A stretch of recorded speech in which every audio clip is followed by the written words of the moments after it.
Okay, so this example we are trying to first of all find the particle's velocity and acceleration given that we know an expression for its displacement. To work out velocity, you have to differentiate displacement.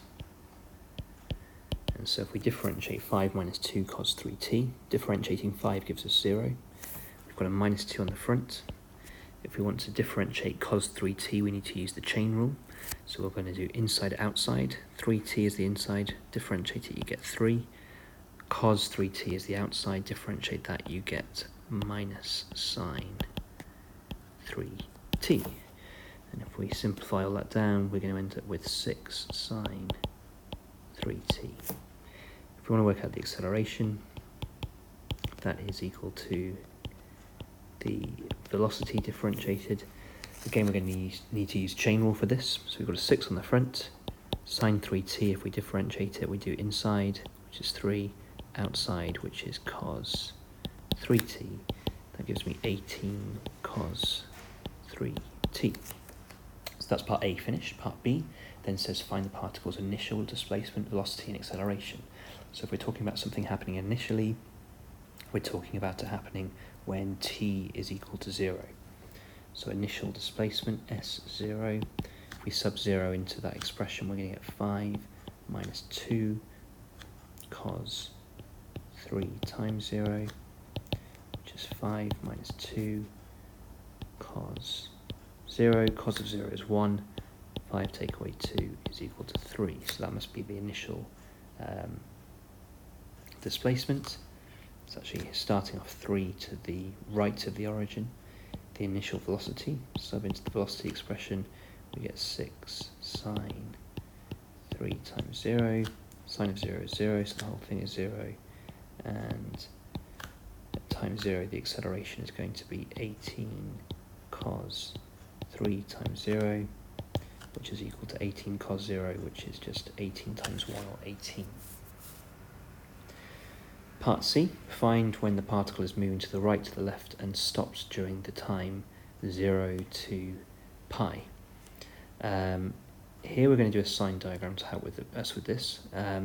We'll start by working out when the velocity is equal to 0. That's when the particle is stopped or stationary. So if we can figure that out, then we can determine when it's moving to the right and when it's moving to the left.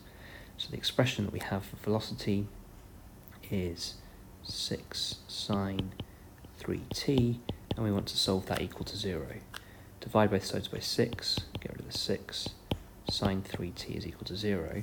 Now if we're trying to solve that equation, we know that t has to be between 0 and pi, but we want to work out what 3t needs to be between, which is going to be 0 and 3 pi. So we need all the solutions between 0 and 3 pi.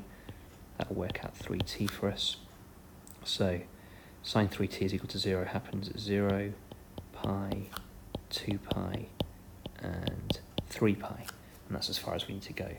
Divide everything by 3, we get 0, pi by 3, 2 pi by 3, 3 pi by 3, which is just pi. So now that's when it's stopped, but we also want to know when it's moving to the right and when it's moving to the left. So sign diagram is probably the quickest way of doing this. We know that the times we're looking at are going to be 0, pi over 3, 2 pi over 3, and 3 pi over 3, or pi. And we're looking at what's happening between those times. Now, if we think about what the sine graph looks like, we're thinking about this expression here, 6 sine 3t.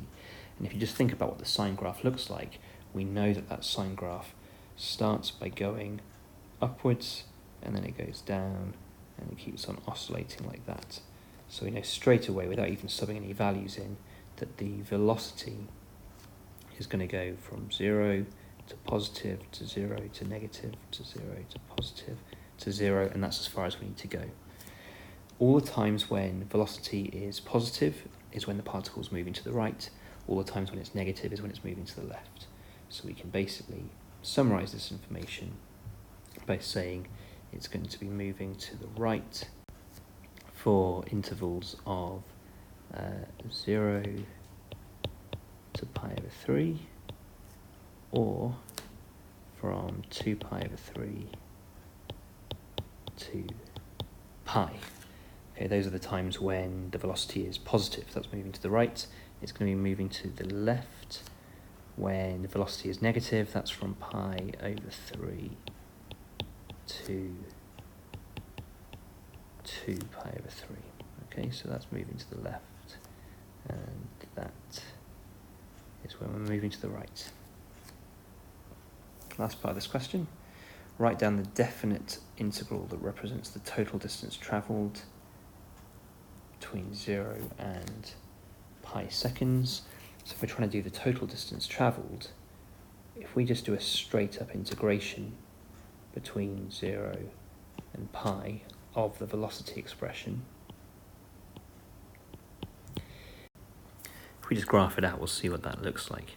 If I graphed out the velocity expression, which is 6 sine 3t, it would do this sort of thing. So we've got pi over 3 there, we've got 2 pi by 3 there, and then we've got pi over there. That's where we got our positive, minus, and positive from.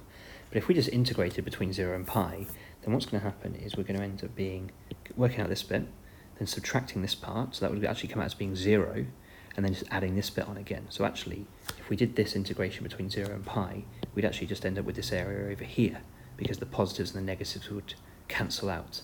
That's not then the total distance travelled, right? This is the distance travelled to the right, this is the distance travelled to the left, this is the distance then travelled to the right again. We want all of that to be added together to give the total distance travelled. We don't want them to be taken away from each other. So to make that happen, we need instead to work out the absolute value. If we imagine that as a graph, what that would then actually do is this bit, the same, the start would look the same, but then because it's the absolute value, the next bit would be reflected, and then the next bit would be the same again. But it means that everything then would be treated as being positive when we add it together. That is then the total distance that's been travelled. So we can just type that into our calculator, and the number that comes out is 12 meters as the total distance travelled.